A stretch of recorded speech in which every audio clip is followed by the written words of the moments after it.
오늘 누가복음 14장에 있는 말씀은 우리가 전에 나눴던 13장 30절 말씀 한번 볼까요? 이 말씀과 또 연결되는 말씀이기도 합니다. 읽어볼게요. 누가복음 13장 30절 말씀. 보라, 나중 된 자로서 먼저 될 자도 있고 먼저 된 자로서 나중 될 자도 있느냐 하시더라. 이 말씀하고 오늘 말씀과 또 연결이 되는 건데, 교회에 신앙생활하는 분들을 보면 우리 마음속에도 그런 게 있어요. 항상 높은 자리를 원하고 또 예수를 믿으면서도 뭔가 예수님을 통하여서 어떤 것들을 얻기를 원합니다. 저는 그게 뭐 그렇게 잘못됐다고 생각하지는 않습니다. 저 또한 그럴 때가 있습니다. 그럼 우리가 말씀을 통하여서 말씀을 배우고 익히는 것은 우리의 생각보다 하나님의 생각이 더 중요하겠죠. 그래서 세상을 하나님의 관점으로 바라보는 시선들을 배우는 겁니다. 오늘도 뭐 제목에서도 나와 있지만 하나님 나라에서 큰 자는 누구인가 첫 번째 말씀인데 비유기도 하고요. 예수님께서 어떤 한 지도자, 바리새인 지도자에게 식사 대접을 이렇게 청함을 받고 식사 자리에 초대를 받게 됩니다. 그런데 우리가 이 말씀을 보고도 그림이 잘 그려지지 않죠. 예수님과 바리새인들은 그렇게 썩 사이가 좋지가 않습니다. 왜냐하면 예수님 독설가였거든요. 예수님은 직설적으로 바리새인들의 어떤 외식적이고 어떤 신앙적인 종교적인 모습을 지적하셨습니다. 여러분, 그게 그들이 미워서 그런 게 아니죠. 그들을 사랑하기 때문에 그렇습니다. 하나님도 그들이 구원받기를 바라셨고 또 예수님 그들에게 또 새로운 기회를 주시는 거잖아요. 그런데 이 지도자가 예수님을 초대한다. 이것도 참 맞지 않는 내용입니다. 왜냐하면 아시겠지만 여러분, 감정이 좋지 않은 사람끼리 같은 식사 자리에 앉는 게 별로 좋지 않죠. 저는 이 말씀을 보면서 그런 생각이 들었어. 예수님은 왜 이런 자리에 응하셨을까? 속도 없으신가? 우리가 또 알 수 있는 건 1절 후반절에서 그들이 엿보고 있습니다. 그들이 누구냐면 오늘 본문에 보니까 바리새인들과 율법 교사들입니다. 이들이 공통점이 있습니다. 이들은 성경 말씀을 잘 아는 사람들이었고 또 사람들한테 존경을 받는 사람들이었습니다. 그래서 사람들이 생각을 했죠. 만약 하나님 나라 가면 누가 예수니까? 누가 하나님 나라에서 가장 큰 자일까? 당연히 율법 교사와 바리새인이다라는 생각을 가졌고 사실 그들을 존경했습니다. 제가 늘 말씀드리지만 이들은 또 나름대로 하나님 앞에서 그렇게 살려고 애를 썼던 사람들도 있었습니다. 그렇기 때문에 우리가 이들을 무작정 비난할 수는 없지만, 자, 이들이 이렇게 예수님의 식사 자리에 초대받는 것을 엿보는 것은 이제 쭉 나올 텐데, 그럼 이 사람이 왜 이 예수님을 초대했을까? 왜일 거라 생각하세요? 안식일에는 이 회당 의식, 지금은 우리 예배를 끝나고 나서 가장 큰 식사를 합니다. 그래서 랍비들은 누구냐면 비슷한 부류죠. 존경하는 사람들은 빈부에 관계없이 그 안식일에 손님 접대하는 것을 굉장히 즐겨했고 또 이것을 가르쳤습니다. 쉽게 말하면 가난한 자들을 섬겨라 이런 것들이죠. 좋은 거 아니겠습니까? 식사 자리에 없고 힘든 사람들을 초대해서 그래서 그렇게 가르쳤고 또 종교적 의무로까지 생각했습니다. 성경적 가르침이죠. 그러면 오늘 이 사람도 아마 이런 율법에 의해서 예수님을 초대했을지도 모르겠습니다. 그런데 바리새인들과 율법 학자들이 엿보는 것은 예수님을 썩 좋게 보는 건 아니에요. 오늘 근데 이전에 보니까 예수님 앞에 누가 나와 있냐면 수정병 걸린 한 사람이 있습니다. 제가 주보에 이렇게 기록했지만 이 수정병이 뭐냐면 물 때문에 몸이 붓는 병인데 신장이 굉장히 좋지 않은 거예요. 복부에 물이 찬다든가 이렇게 장기가 좋지 않아서 몸이 붓는 병인데 이 사람들은 이 병을 어떻게 생각했냐면 이 병에 왜 걸릴까? 이런 신체적인 한 부위에 이런 현상이 나타나는 것은 이 사람들이 이제 당뇨병들처럼 물을 계속 먹고 싶어 하죠. 그래서 항상 끝없는 갈증에 시달립니다. 그래서 이렇게 바라봤어요. 돈에 환장한 사람들입니다. 물을 항상 찾듯이 항상 재물에 눈을 이렇게 두면서 어떻게 돈을 벌까 이렇게 생각했다는 거예요. 근데 우리가 볼 때는 참 말이 안 되는 얘기죠. 수정병에 걸렸는데 무슨 돈에 환장한 사람입니까? 근데 이 사람들은 하나님의 저주에 걸렸다는 그것 때문에 그래서 이 사람들은 돈에 환장했고 결국 하나님의 수정병에 저주를 받았다. 부도덕한 삶을 살았다. 이렇게 생각했어요. 그러면 이런 사람을 바리새인이 식사 자리에 초대할까요? 잘 모르겠어요. 성경은 그런 내용은 없습니다. 그런데 예수님이 식사자에 딱 초대를 받았는데 이 사람이 딱 있는 거예요. 그러면 우리가 상처 생각해도 이런 사람은 저주받은 사람이기 때문에 쉽게 식사 자리에 초대를 하지 않았겠죠. 그리고 이 사람이 설사 식사 자리에 가고 싶어도 사람들이 맞겠죠. 야, 너 같은 저주받은 사람이 이 자리에 올 거야? 근데 이런 생각은 바리새인과 율법교사들을 예수님이 그렇게 생각했거든요. 여러분, 예수님의 직업이 뭐예요? 목수죠. 나사렛이라는 아주 형편없는 동네의 출신입니다. 아무리 율법에 이런 사람을 초대하려 할지라도 여러분, 이런 사람을 같은 지도자가 초대하는 것은 쉽지 않은 일이죠. 그냥 일반적인 바리새인들도 아니고. 그러면 충분한 유도가 있을 수가 있다는 소리죠. 우리가 이런 유도성 갖고 살고 있지 않습니까? 살다 보면. 왜냐하면 우리가 또 알 수 있는 건 갑자기 3절에서 예수님이 뜬금없는 또 질문을 던져요. 우리가 성경 안에 보면 이런 질문들이 꽤 있죠. 앞뒤가 안 맞는 문맥들이 꽤 있습니다. 3절 말씀 읽어볼게요. 예수께서 대답하여 율법 교사들과 바리새인들에게 이르시되 안식일에 병 고쳐주는 것이 합당하냐 아니하냐. 아니, 이거 물어본 적 없잖아요. 그냥 밥 먹으러 간 것뿐이고 수족병 걸린 사람이 앞에 있는 것뿐인데 갑자기 병 고치는 부분에서 이렇게 던지시는 것은 지금 왜 바리새인들과 율법 교사들이 예수를 엿보고 있을까? 그렇죠. 생각을 한 걸 읽으신 거죠. 고칠까 말까. 질문을 던질게요. 근데 여러분 이거 우리한테도 질문을 던질 수 있어요. 여러분 주일날 놀러 가는 게 맞아요, 안 맞아요?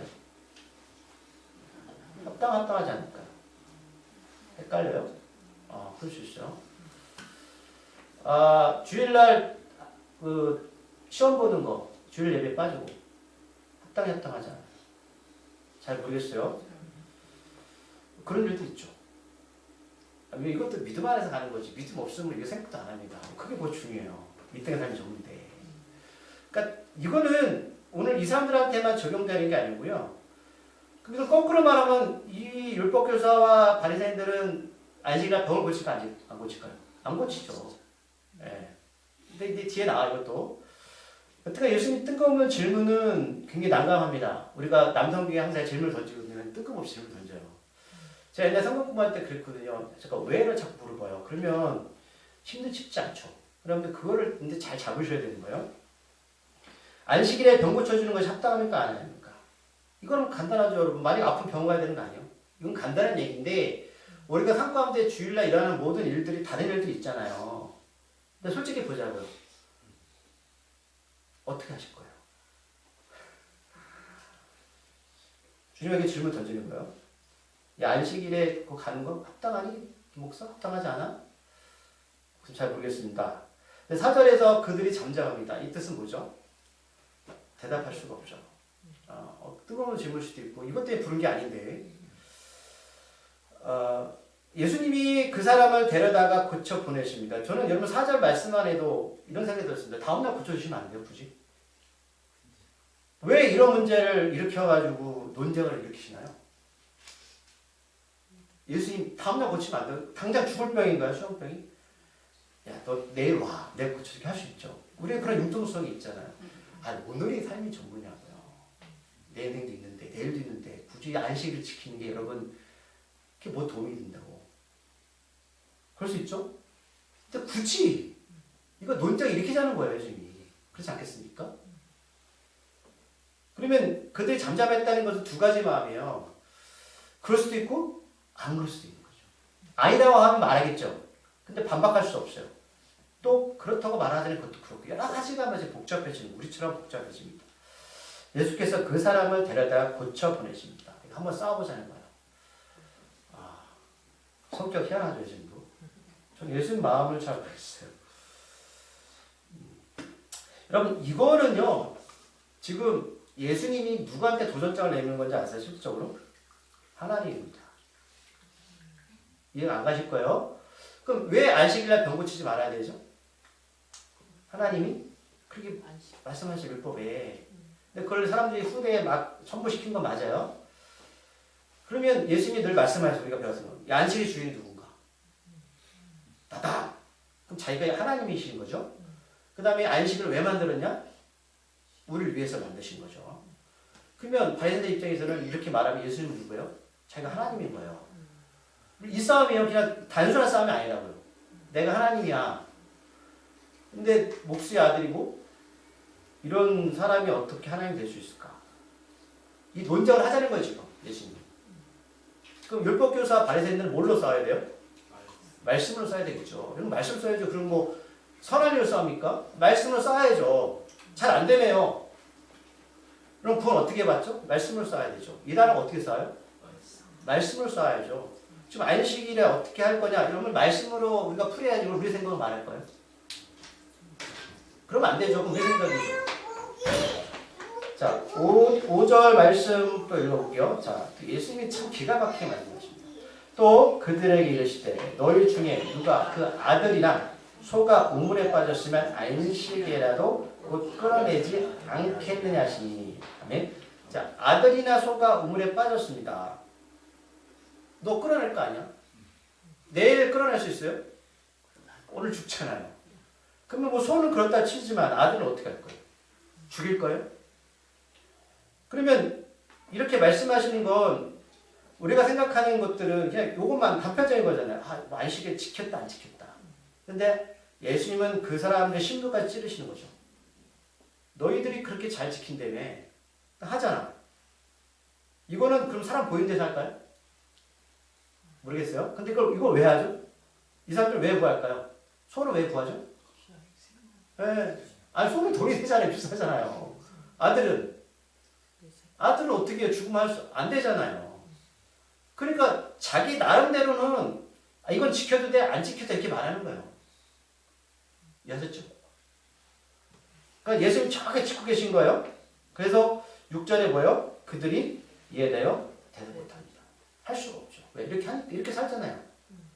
여러분 목사가 이렇게 설교하면 멋있게 보이지만 제 삶은 어떤 것 같아요? 제가 그랬어요. CCTV를 저 집에 붙여놓으면 저희들 여름 교회 안 나올 거예요. 목사가 졌다기 전에.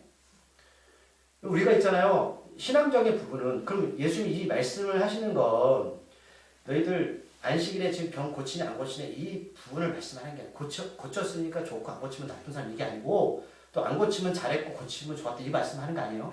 그래서 지금 성경을 계속 살펴보지만 안식일을 왜 지키느냐 본질적인 부분을 찾아가야지 난 이건 했고 안 했고 그리고 넌 하지마 해 그리고 그런 걸 강요하고 나는 안 하니까 나 율법교사야 나는 뭐야 바리새인이야 수용병 걸린 사람 데려다 놓고 저거 고칠까 말까 이렇게 생각하는 이 사람들의 삶에 문제가 있는 거지. 여러분 당연히 고치는 거 맞죠? 여러분들 주일날 가세요. 이렇게 말하면 신앙이 떨어지나요? 그러나 이제 나올 거예요. 그러나 우리가 하나님의 사람으로서의 어떤 삶을 살아가는 건 이것보다 더 중요한 게 있다는 걸 말씀드리는 거예요.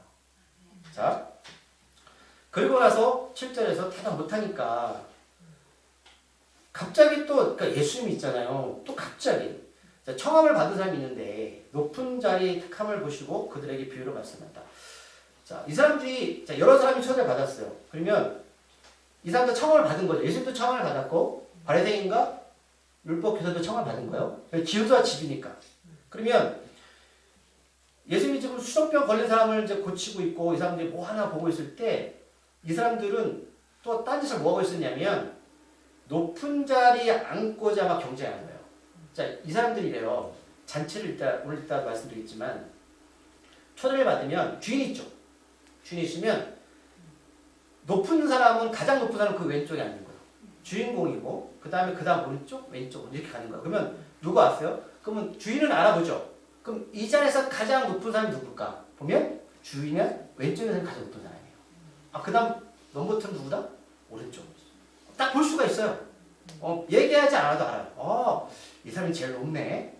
그러니까 지금 예수님은 수족병 걸 사람을 고치고 있는데 이 사람들은 엿보고 있다가 각자 눈치껏 그 주인의 옆자리 오른쪽 자리를 맞는 거예요.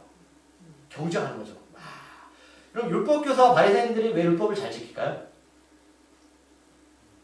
하나님 나라에서 높은 자리에 가야죠.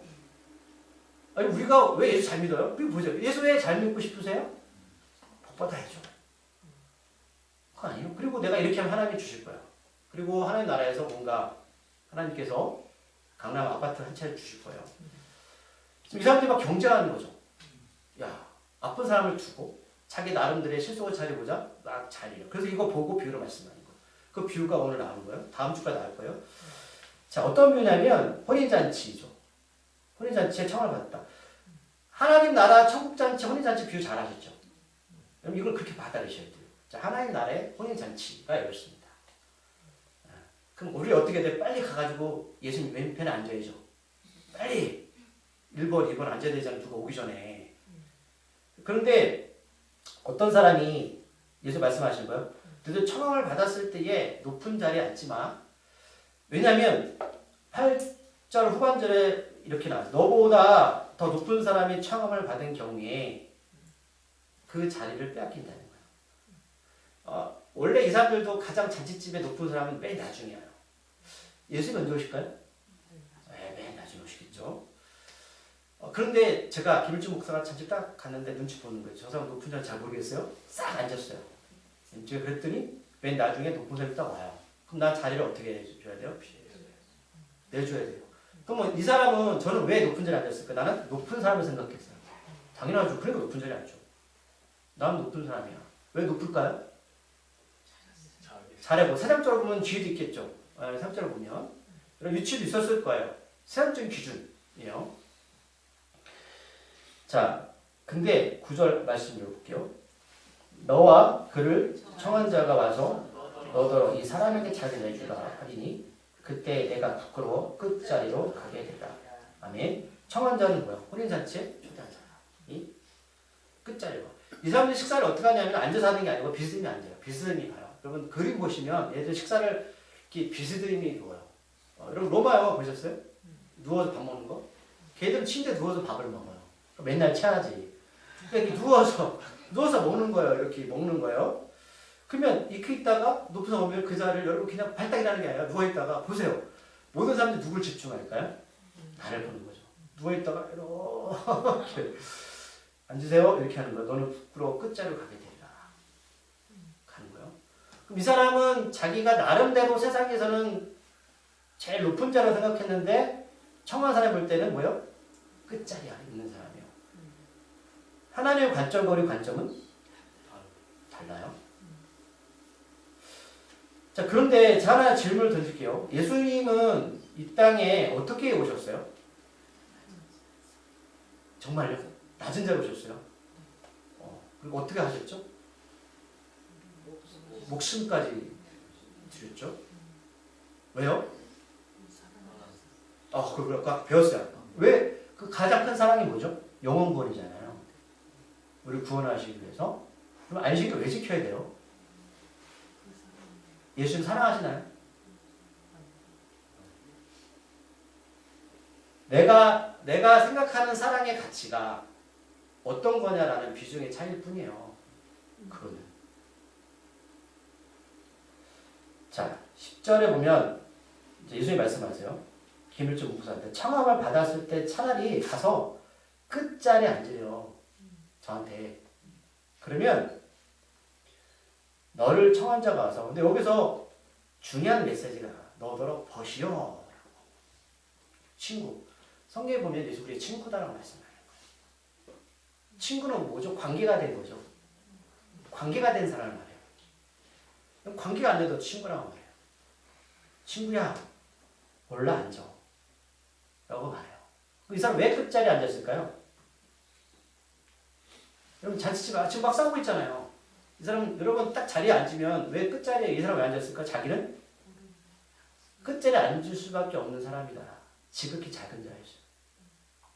나는 높은 자리에 앉아 있을 사람이 아니야. 우리 계속 배우고 있죠. 근데 주인이 와서 혼인잔치를 벌이고 이리 와. 높은 자리에 앉아. 그때야 함께 앉은 모든 사람 앞에서 영광을 있으려. 사람들은 그 사람을 다 낮다고 생각했어요. 근데 주인이 직접 와서 가장 높은 자리에 앉은 사람들 어떻게 볼까요? 와. 세상의 삶을 살아가면서 예수를 믿는다는 게 우리를 보면서 배우실 수 있다고 봐요. 때는 우리가 세상과 합당하지 않는 인생을 살아갈 수 있다고 봐요. 저렇게 예수님 믿어야 돼? 라고 할 수도 있을 것 같아요. 네. 야, 다 그렇게 살아. 너 그렇게 산다고 돼? 라고 할 수도 있겠어요. 그러나 우리가 끝자리에 앉는 거는 왜 앉을까요? 청함을 받은 사람으로서 역할이고 합당한 자리에 앉는 건 내 몫이지만 나는 이 자리에 온 것만으로도 감사한 거죠. 세상에는 바리새인들처럼 높은 사람과 낮은 사람의 신분처럼 확실하게 구분할 수가 있습니다. 그 사람의 지위, 재력, 또 외적으로 보는 옷, 입는 옷, 타고 다니는 차, 사는 집. 그렇지 않아요? 그럼 우리가 할 수 있잖아요. 백평 사세요? 예. 이거 우리가 그걸 보고 보지 않나요? 그런데 하나님 나라에서는 어떻게 높은 사람과 낮은 사람을 구분할 수 있을까? 그럼 하나님 여전히 이 땅에서처럼 이런 기준으로 나눌까? 아니죠. 끝자리에 앉아 있는 사람이요. 높은 자리의 사람은 당연히 자기가 높은 자리에 있는 줄 착각을 했겠죠. 네. 여러분 신앙은 착각하면 안 돼요. 나는 이 자격밖에 없는 사람입니다. 하나님 앞에서. 작은 것에 충성하고 지극히 작은 자였습니다. 그럼 이런 일들이 또 앞에서 멋지게 벌어진 말씀이 있어요. 이제 말씀 잘 정리할 건데 마태복음 20장 보실래요? 껴놓으시고 20장 20절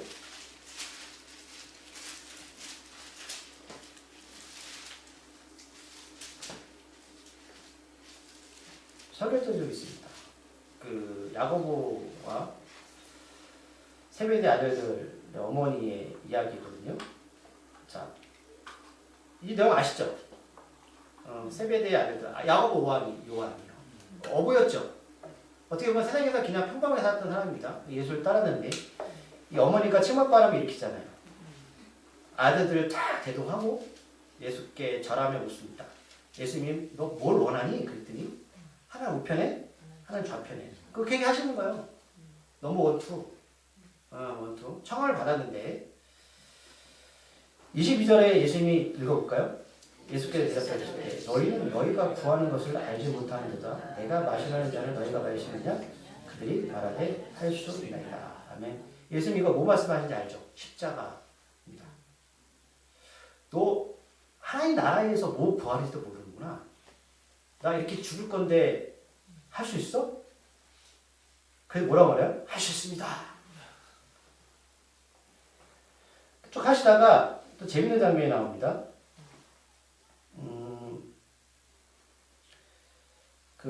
24절 말씀이에요. 열 제자가 듣고 두 형제에게 대분이었기 때문에. 화를 왜 하느냐면 어떻게 예수님 때 그런 걸 원할 수 있어요? 나쁜 사람들 말하는 게 아니고 자, 그 예수님 원투가 앉으면 자기는 어디 앉아야 돼요?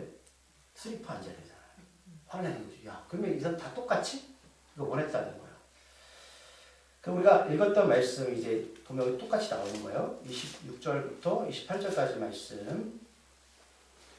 자, 읽어볼게요. 너희 중에는 그렇지 않아야 하니 너희 중에 누구든지 크고자 하는 자는 너희를 섬기는 자가 되고 너희 중에 누구든지 으뜸이 되고자 하는 자는 너희 종이 되어야 하라. 인자가 온 것은 섬김을 받으려 뿐이 아니라 도리어 섬기려고 자기 목숨을 많은 사람이 대속으로 주려합니다. 유명한 말씀이 나오죠? 그렇죠?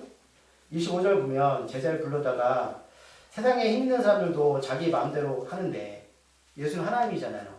그럼 하나님이 우리한테 못 줄 게 있나요? 안 주는 것 뿐이죠. 그리고 오늘 비슷한 말씀 나오는 거예요. 그러면서 예수님이 이 땅에 오신 이유에 대해서 말씀하는 거죠. 내가 온 목적은 죽으려고 왔어. 나는 섬김을 받으려고 아니라 섬기려고 하는 사람이다. 라고 말씀하세요. 우리 예수님 다 믿죠? 예수님 길 따르실래요? 이 섬김은 십자가를 말하는 거예요. 여러분, 섬김은요, 제가 아까 성경도 말씀드렸지만, 뭐 착한 일을 하고 이것도 있지만, 누구한테 잘해주고, 여러분, 이거는 크게 작은 거고요. 십자가를 말하는 거예요. 내가 너를 위해 대신 죽겠다는 거죠. 이게 섬김이었어요. 근데 사람들은 하나님 나와서 큰 자, 작은 자, 이 의미가 있나요? 저는 의미 별로 없는 것 같은데요. 그럼 아직도 우리가 인생 살아가면서 하나님 나라를 또는 인생상에서 여전히 바리새인과 서기관처럼 수족병 걸린 사람한테 관심이 없고 내가 무언가 이 땅에 예수 믿으면서 또 안식을 지키면서 하나님 나라를 또 가는 과정 가운데 무언가 이렇게 크게 원하시나요? 예수님도 죽으러 오셨다고 말씀하셨어요. 우리가 예수님 따른다며요. 그래서 작은 자예요. 끝자리 앉는 거죠. 한 게 없죠. 그럼 제 목사의 일은 크고 여러분 일은 작나요? 그렇지 않아요. 자, 누가복음 아까 14장 11절 말씀 다시 가면 이 말씀은 잠언 25장 7절에 인용한 말씀이거든요. 이 말씀은 예수님이나 지언의 말씀이 아니고 이것도 한번 찾아볼게요. 잠언 25장 7절.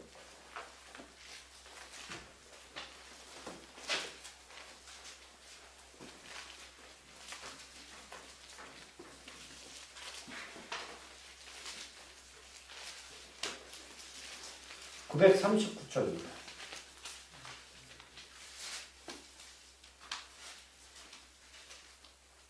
6절 7절 같이 읽어볼게요.